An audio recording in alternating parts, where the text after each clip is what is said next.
Hey guys, it's Jan Sharte and I'm back again with another video. So today's video is going to be all about rebranding because it is the talk of the town, or the boutique town, shall I say. And I just feel like we need to discuss it. So if you're interested, stay tuned. So I'm gonna just address the elephant in the room. A lot of businesses are failing right now. There's a lot of people who have flat out quit. There are a lot of people who just feel like, the pandemic, they were at a all-time high and now they're at an all-time low and they really don't know what to do about it. So as a resort, there are a lot of people who are like, oh, I'm just going to rebrand. And for some people, that means like, oh, I'm about to shut down for a few months and try to figure it out on the back end. And 9 times out of 10, if I don't figure it out, I'm not ever going to come back. I've seen that happen a lot. But I think that the problem in all of this rebrand talk is that most people don't even understand what a rebrand is. And the reason that I know that they don't understand what a rebrand is because they don't understand what branding is. They don't understand what it means to have a brand. And so what really helped me to realize that this was the case was because in my membership, I want to say, once I announced that I was going to be rebranding, there were a lot of people who had asked me, like, can you share more details about what actually goes into rebranding? And it was strange to me because in actuality, to rebrand just means that you are branding over again. You may be changing something in your brand, but you're just branding all over again. So I want to define both branding and rebranding to you in this video. Okay, so branding is just creating a unique identity for your business. It may come through, through your logo, through your colors, but also through the products that you offer, through the tone of voice that you use in your messaging, your captions, your product descriptions and things of that nature. And just ultimately like what your brand's personality is, or your brand's personality, or your business's personality, sorry. So when you think about branding something, a lot of times people think about just the pretty things, the external things, the things that people can see. But a lot of what branding is internal. It's making sure that you're taking or making purposeful or intentional decisions that will ultimately help to shape your brand's identity or to add to your brand's identity. So think about, for example, if you've been telling people from day one that your brand is, let's say, a trendy women's clothing brand, simple. But let's say that in the last couple of years, you still sell a little bit of the trendy stuff, but you've really started to lean more into, let's say, swimwear.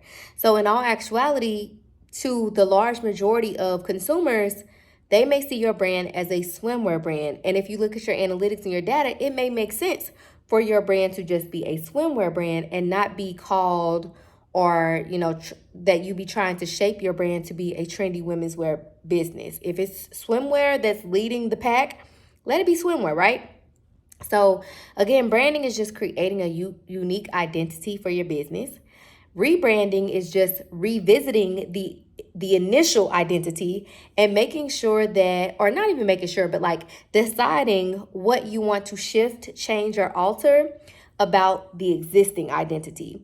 So for a lot of people, they didn't have an existing identity. They could not describe their business to anyone.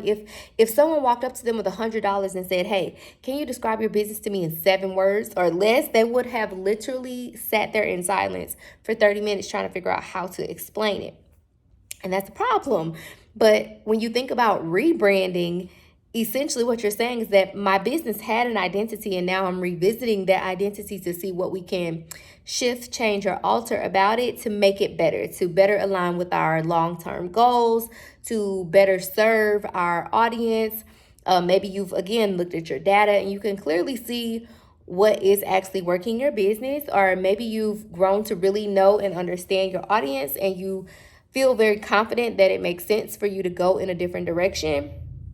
But rebranding is not just getting a new logo. Rebranding is not just choosing a new name. Rebranding is not just getting a new website built.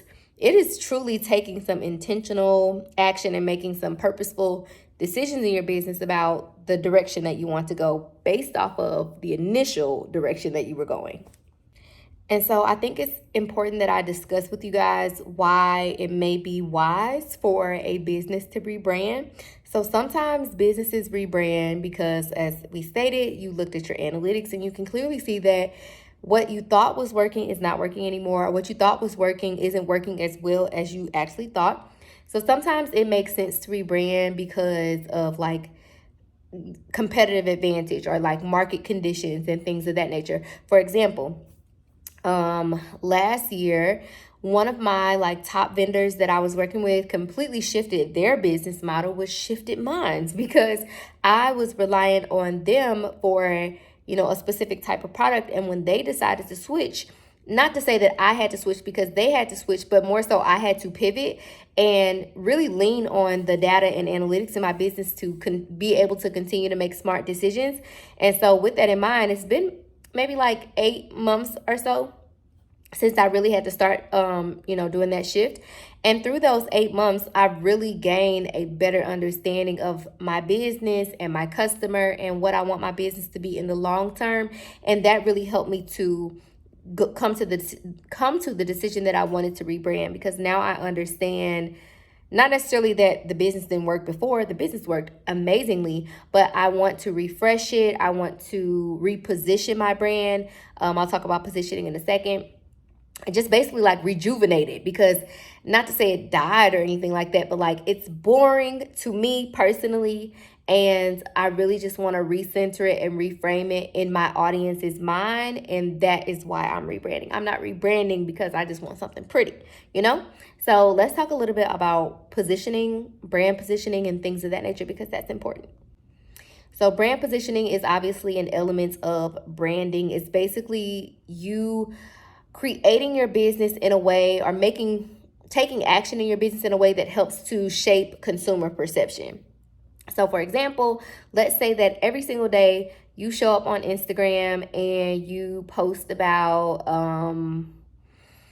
let's say hair extensions. I don't know. Let's say every day you talk about hair extensions.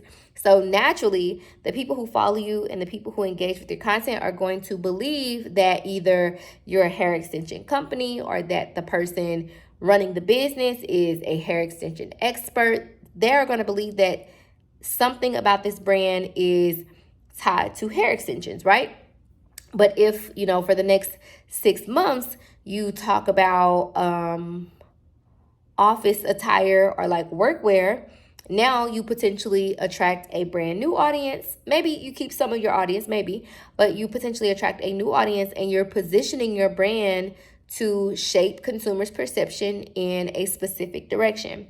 So for a lot of people, they don't have a brand position, or they don't have like a value proposition. There's nothing in particular that people can rely on your brand for. And so when people talk to me about like declining sales or not being able to get people to come back and continue to shop with them, a lot of times it comes down to the lack of having a value proposition, or clear positioning in the market. When people don't know what they can rely on you for, they don't know what to come back to you for.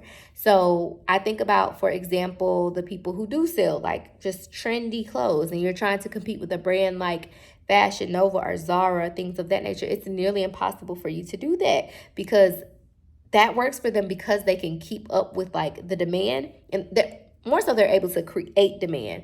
But for small business owners, we can't keep up with that.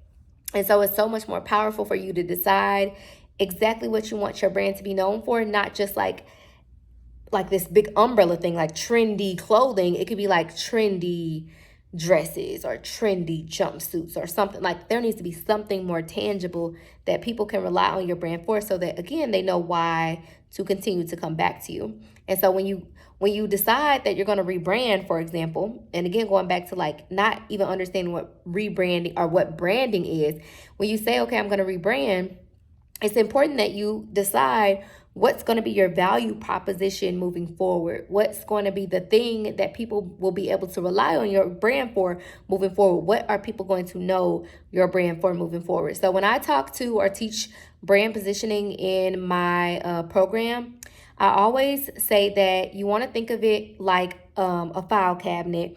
and a consumer having to file your business into a specific folder in that file cabinet. So if their brain is a file cabinet and they're placing things into that file cabinet based off of what they remember about it, what folder would your brand fall into? And so if you say, oh, it falls into the trendy women's clothing file, well, guess what? Fashion Nova is also in there. Boohoo and Pretty Little Thing and Zara and Forever 21, so on and so H&M, they're all in there as well. And so they have so much more market share, so much more like marketing power, budget wise. They have so much that we don't have as small business owners. So not to say you can't succeed. I'm not saying that, but more so to say like, you're already losing at the game of marketing because your position in the market is not strong enough for you to stay top of mind for a consumer. And that's really the key of brand positioning, keeping your brand top of mind as it relates to something in particular. So for me, I decided to position my brand as a loungewear brand, and that has been the basic like positioning of my brand for the last 3, almost 4 years at this point. But now as I'm rebranding, I'm actually going in a different direction. I will still have loungewear, but my desire is not for my brand to be positioned as a loungewear brand, because guess what? So many of you guys also position your brand or somehow position your brand as loungewear. When someone asks you what you sell, or when you look at your bio, it says loungewear.